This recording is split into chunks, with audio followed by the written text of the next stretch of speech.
Lovely ladies, today I am talking about hormone balance and the steps or what you need to do it naturally, because most of your so-called treatments out there for hormone balance involve taking hormones, but that actually doesn't fix the problem. It just sort of masks it, like most pharmaceutical drugs do.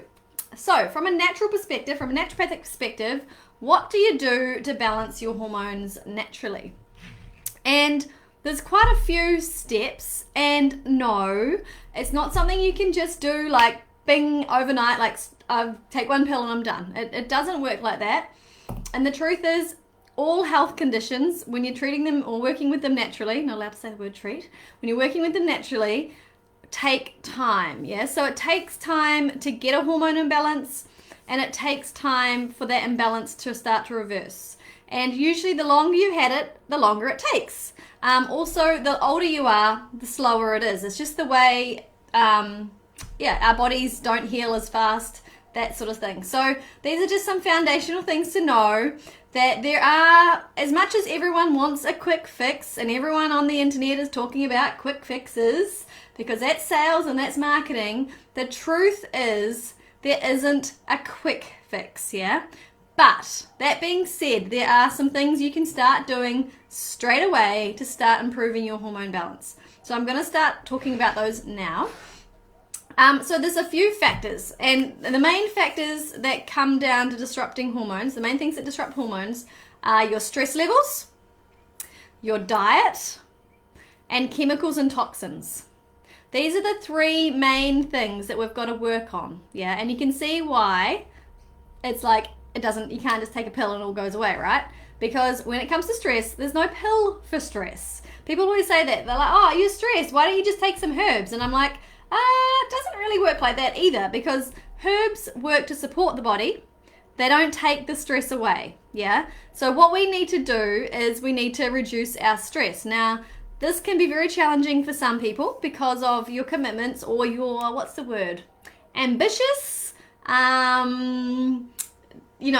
drive, like whatever your focus is, like whether it's like making a certain amount of money or being successful in a certain way, or maybe it's your commitments that you have with your family that you don't have a huge amount of control over, or maybe it's because you don't have enough money that you have to spend all this time with your family. Whatever it is, it's complicated, right? We have a lot of stress in our lives these days, and it's not getting less, it's getting more and more. So one of the things we can do to reduce our stress, like instantly, and cut it in half by at least 50%, is, take a guess who's watching. We've got a couple people on watching.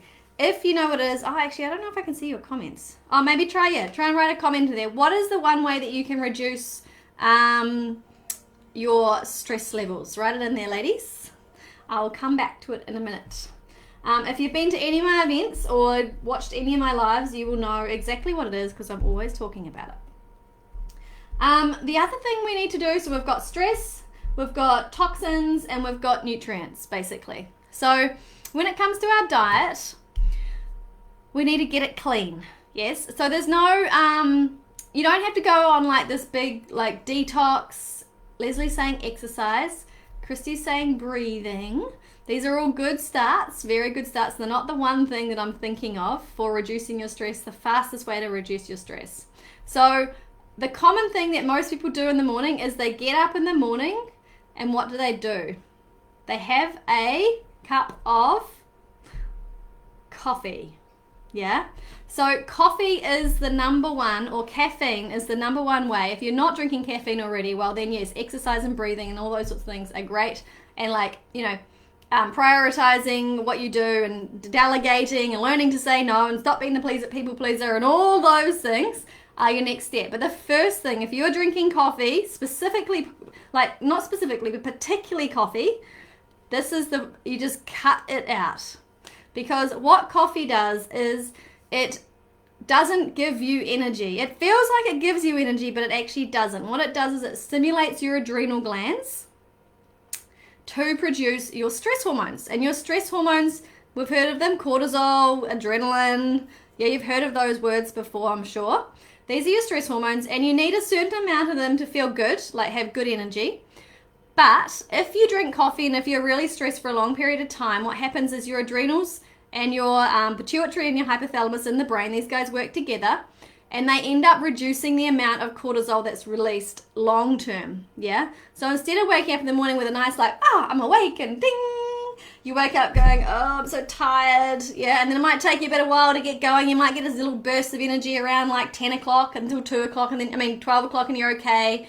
And then around 2 o'clock, we start to see another sign of the adrenal fatigue sort of stuff, which is where you get tired around 2 to 4, and you're like, oh my God, I can't think. I want to just go have a sleep.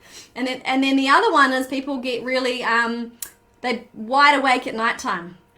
Yeah, so you could have all three of these going on every day, or some days you might be tired in the morning, tired in the afternoon, wide awake at night.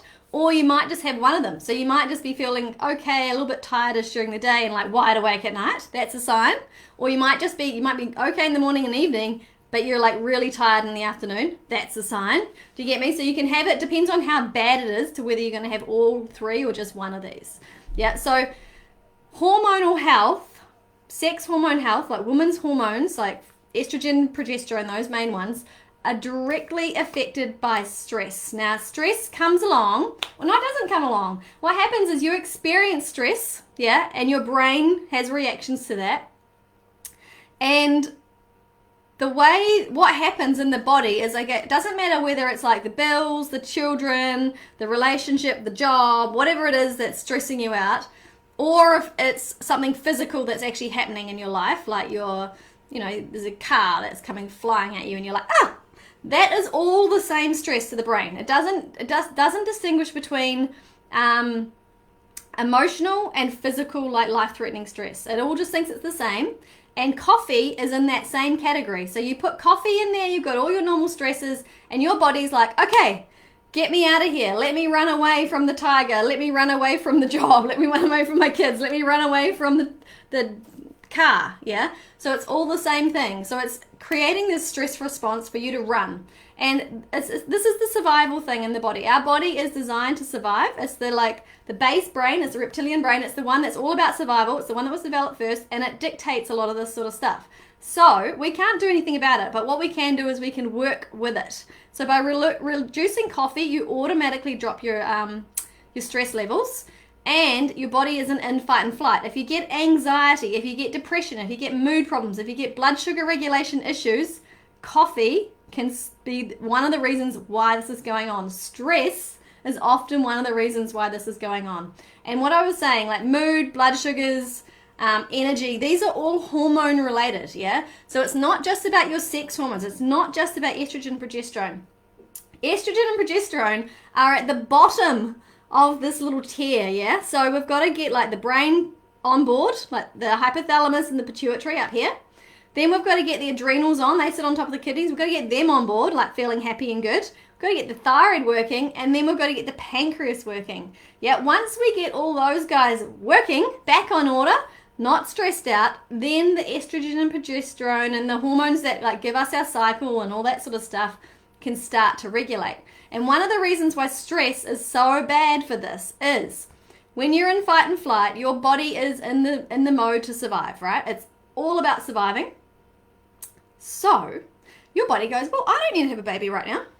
I don't need to make this and do that and do all this sort of stuff. I don't need to have like a sex drive. I don't need to do anything like that. Yeah, all I need to do is survive. I've just got to run away. I've just got to fight. I'm just in that zone, right? So when it's like that, your body will stop making progesterone and it will start making cortisol. So it prioritizes making cortisol over progesterone. Now, progesterone is your happy, calm, fertile, regular period maker. Yeah, without progesterone, everything just goes whoa out the window. Yeah, and this is another contributing factor to why we have too much estrogen. Yeah, because we're super stressed, we're making lots of cortisol, we're not making enough progesterone, and then our estrogens are already high. Because this is the other thing that I was saying at the beginning. So we've got three things. We've got stress, we've got diet, and then we've got toxins, yeah? So estrogen, talking about the toxin part of it, Estrogen is everywhere in our world these days. It's in all the plastics, all the chemicals, all in the flavorings and the pesticides. They all act like estrogen in the body. They've got a name called xenoestrogens, or they're also known as hormone disruptors. Yeah. So this is why getting rid of cleaning products, body care, face care, all that sort of stuff, making sure it's natural, like as natural as it can be, is going to help balance your hormones. So, we've got stress, we've got chemicals, and the other one, what did I say? On nutrients. Okay, so we've got diet, yeah, and so obviously this kind of plays into definitely the detoxing component. So if you're eating a diet that's processed, refined, lots of takeaways, not cooking your own food, if you're buying food that's just on the run, like you're too busy, you got this whole stress thing going, I'm too busy to make food, what you're doing is you're putting in all sorts of bad things into your body. Even if you're trying to do healthy, you're still not going to be doing it as well as if you make it yourself. And because the companies and the restaurants and things, they've got to make money, right? So their thing is all about money. It's not necessarily about the quality of the food. And this is just the sad reality of it. So there's often sugar, there's lots of flavorings, there's usually really bad oils in most of your bought foods, whether it's from the supermarket, even from a health shop, or even like a healthy cafe. I remember a while back, like I was in a healthy cafe, it was branded as healthy, and I was looking on the thing and I was like, what oils are they using? And I asked them and they're like, oh yeah, we use a mixture of canola and vegetable. And I was like, bow, major fail. Like, that is not healthy oil. They should be using olive oil, they should be using coconut oil, or they should be using butter, and that's it, yeah? Because those fats, those other ones that I mentioned, canola and vegetable, are totally increasing free radicals in the body. So this causes stress, oxidative stress within the body, and this contributes, we know oxidative stress contributes to so many things. So we've got to eat clean, we've got to start eating like lots of veggies, get off the sugar, get off the coffee, make sure we're having protein with every meal, and then work out our body type. So work out if you're more of a protein person or more of a carb person or somewhere in between. And this is a big part of what I teach on the nutritional side for people. So I think that's covered it, ladies. So you've got to reduce your stress, whichever way it is. If you're off coffee already, great. Start doing, like the girls were saying, exercising and breathing and just learning to say no, delegating if you have a business, employ someone to do the jobs you hate doing. I'm doing that at the moment. I just brought on someone else to help me. You know what I mean? So I'm not stressing out about the stuff, because if we're doing stuff we hate or don't like or not good at, it stresses us out. So we've got to work with that sort of stuff. Make sure that we are, if you're in business or you've got a job where, you've got employees or people that work under you, you need to delegate. Yeah, we can't do it all ourselves. And yeah, if we do that, then you get someone who's doing like good at that job and you're doing your job and everyone just works along a bit happily. Less people are stressed and our hormones are better. So yeah, food, diet, stress, ladies. Oops, what did I say? Toxins, diet, and stress. We want to look at detoxing at some stage as well. But if you're still eating a bad diet, if you're stressed out to the nine, do not think about detoxing right now, because your body is going to just lose it at you. It's going to give you headaches, you feel nauseous. You may in fact actually get worse instead of better. So detoxing is the last step. It's something I'm always telling people about. It's also something I don't recommend just going and buying one off the counter. Again, the quality is often not very good, and also the guidance that you need for your body is not necessarily there, because we're all different. So I'm going to leave it there. Any further questions, if you're watching this live later and you have questions or you want to put in comments, please do. And if you wanted to book an appointment with me, just send us a message and we'll get back to you. Anything else, just send us a message. Okay, thanks lovelies. Have a good day.